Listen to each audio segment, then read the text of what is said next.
Here's one of those interesting facts about people from Maine most folks probably do not know. One of the world's most renowned rat experts is a man who grew up in North Berwick, a Noble High School grad. Professor Steve Belmayne lives in England now, but was recently back in Maine on vacation.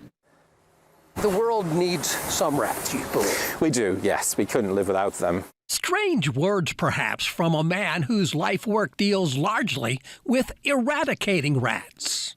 But very few people worldwide have the expertise to so precisely clarify why. They do have their place, and a lot of them look the same, but they're not the same species, and they have different habits, different breeding patterns, different preferences. Growing up in North Berwick, Steve Belmayne never envisioned one day becoming such the renowned rat expert.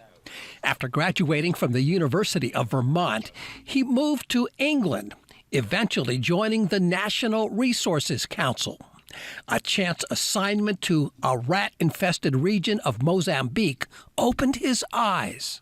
That sort of triggered my scientific interest. It triggered me to go off and try to find out more about them and develop a research program around them to try to develop more sustainable ways of controlling them. For 25 years, Belmayne has been traveling mostly throughout Africa and Asia, third world farming areas where the impact from the most dangerous rat species are devastating, often deadly. Working with farmers, even entire communities, he's introducing what he calls ecologically based management, more effective, much safer, he touts, than poison. We want to try to get away with that and develop things that are more sustainable, they're more natural, they don't cause harm to the environment and other animals, but also to the people who are using these things. Still, as much harm as rats can cause, Belmayne is very quick to point out rats are doing a lot of good these days. The organization Hero Rats, just one example.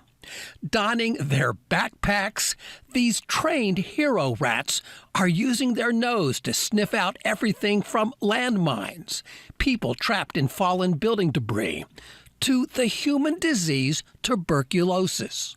Once you get them trained, they're remarkably able to smell these things, and of course they're intelligent enough to really almost enjoy it. You know, some of them are really quite motivated and love to work. When it comes to rats, Belmayne is Europe's go-to guy for the interview. Hi, it's great to be here. His resume includes a long list of newspaper articles, TV and radio shows.